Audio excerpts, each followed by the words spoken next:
Hello there. Hey guys, Josh Lloyd here. What to watch for on Monday in the NBA. Let's talk about it right now. And the first game is the Bulls and the Rockets. Chicago. Now, first of all, actually, before I get into this, people are asking, where are the bowl names, Josh? To be honest, I had fun doing it. It was something that was always coming to my head. But we've been doing it for weeks now, and there were double ups coming.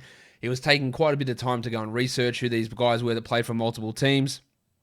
And I just didn't think it was really adding all that much. I know some people do miss them, but there was a bit of repetitiveness coming with some of the names and some of that sort of stuff. So unfortunately, maybe I'll do something fun moving on at another point. But yeah, stopping them for the moment.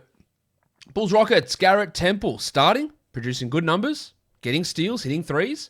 I just want to watch what he's able to do here, how they're using him. I'm assuming they're going to close with him once again with Porter and Markkanen out. So Temple got some value in 12-team leagues.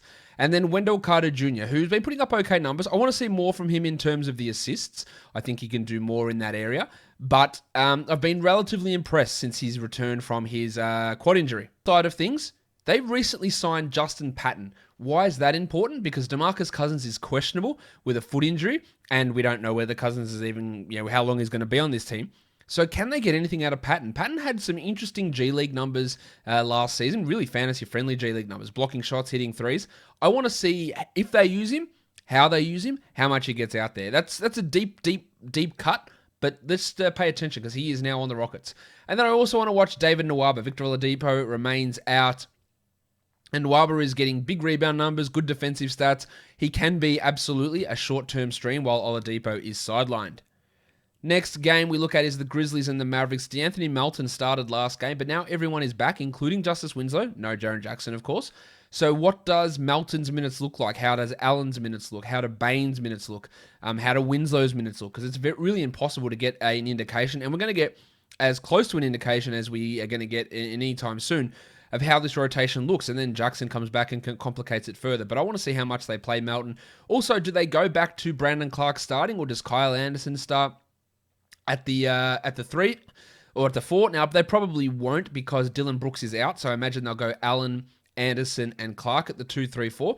But Clark's numbers when he starts tend to be significantly better than when he comes off the bench. So let's see what he can give us. For the Mavericks, we haven't seen them play for a while, it feels like. Joshie Richardson, I don't believe he's a 12-team league guy. Let's have a look what he's able to do apart from shoot and not shoot particularly well. And same with Maxi Kleber, who's not really getting blocks in a high amount. Now, he is a guy that can block shots pretty well. It just hasn't happened for him this season, and the shooting numbers have been actually really good. I think he's at 45% from 3 this season, but he needs to start bringing the blocks before he can become a 12-team league player. The Blazers and the Suns, with Harry Giles likely out, Derek Jones Jr. is getting more minutes. Now, they don't play the same position, but it means that guys like Covington and Carmelo Anthony push up more to the 5. And Jones is getting 30-plus minutes. He's providing good field goal percentage and good defensive stats. Whether he can be a 12-team league must-roster guy, unlikely, or a stream option, that's going to remain to be seen. But I think at this point, we're looking at him as a stream guy and another opportunity for him to get good minutes. And then Bob Covington, who's putting up absolutely crazy numbers. Heaps of steals, heaps of blocks. And I talked about this ad nauseum in the preseason, that so much of his good numbers in Houston especially were the fact that he was playing center and that opportunity wouldn't be afforded to him in Portland. Well, because Giles is out now, as well as Jusuf Nurkic being out, he's playing center. And what a shock, coincidentally, all of those defensive stats are coming back, especially the blocks, in big numbers. So let's watch Covington. Can his usage at all spike? How's the shooting look? But more importantly, will the defensive stats be there? Phoenix is continuing to start Frank Kaminsky. He's only playing 15 minutes or so, but how they use him along with Dario Saric, Jay Crowder, and Cam Johnson remains to be seen. It's only a very deep league scenario that we want to pay any attention to Frank Kaminsky, and Chris Paul's been playing at an astonishingly high level. So, can Paul continue to be that level of shooter, 40-plus from 3, dishing the assists, getting the steals way up there, insane field goal percentage? Is that going to suffer a little bit and see somewhat of a decline? Next game, the Hornets and the Jazz. Terry Rozier has been unbelievable. He is an absolutely elite shooter somehow. 45% from 3 this season. He's hitting his 2s at a rate which is astonishing compared to where it was last season. He has really proven me wrong with how good he's been this year. So I want to watch him closely. I want to see how he goes about it, how much he is fitting into this shooting guard position. It's been awesome. While Paul Washington Jr. or PJ Washington Jr., Had a really good game last game. Now, prior to that, he'd been struggling. They need to play him at centre more to get the most out of him. So let's see how much they actually use him at centre, how much of this Biombo-Zala combination they go with, and what PJ can do in his start at power forward. While for the Jazz, Mike Conley's second game back from a hamstring injury. Will they limit his minutes? What's he going to look like in that first game back? And then consequently, how does that impact Joe Ingles? And how does that impact Jordan Clarkson, who'd been getting an absolute ton of run, ton of usage, ton of ball handling, and those opportunities will decrease for Clarkson when Conley gets back up to full speed. The Heat and the Thunder, Kendrick Nunn. No Dragic, no Bradley, so Nunn will start again. He's putting up some really good numbers. He is absolutely one of the absolute, I've said that twice there, but a definition of sell high. Because there's no way he's going to do this when Dragic returns. There's no way. He may not even be a rotation player. He might, but he might not. Because Avery Bradley and Dragic both have to return. And he is going to lose out a lot. But let's see what he can do in this one. Another game against the Thunder. Well, Kelly Olynyk's minutes were up last game, but he's very, very hard to trust. But you might want to look to stream him in on this day. For the Thunder, it is a back-to-back, so Horford likely doesn't play and Isaiah Roby gets a start. So let's pay attention to Roby. Let's watch what he can do. Let's stream the shit out of him as well, and hopefully he can stay out of foul trouble and get to 30 minutes. And then we watch Theo Maledon.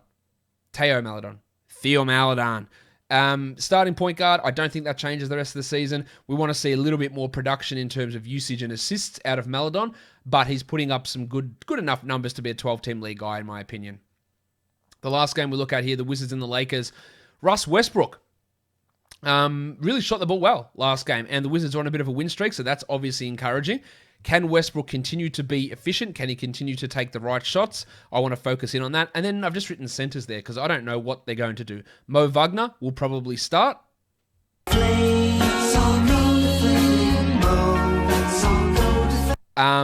Alex Len might play. Robin Lopez will be the backup. I have no way of predicting what Scott Brooks does with his center rotation, making it, even though there's a 5-game week this week, making it hard to add a Len or a Wagner or even a Lopez because it's just so up in the air.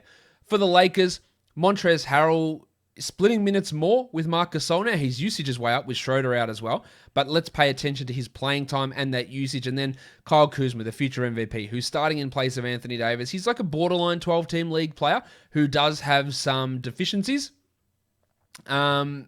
He's a guy that comes out and can have some scoring nights, can have some rebounding nights, but doesn't really do too much else.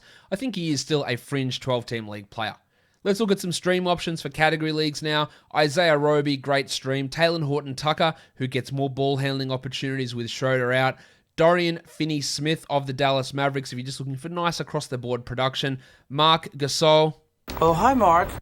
Who is, again, getting to 24 minutes a night at the moment with Harrell in most matchups, and Garrett Temple has some stream value there for you for this Monday. If we look at points leagues, MC Hamidou Diallo and Isaiah Roby, Thunder teammates, they're good stream options.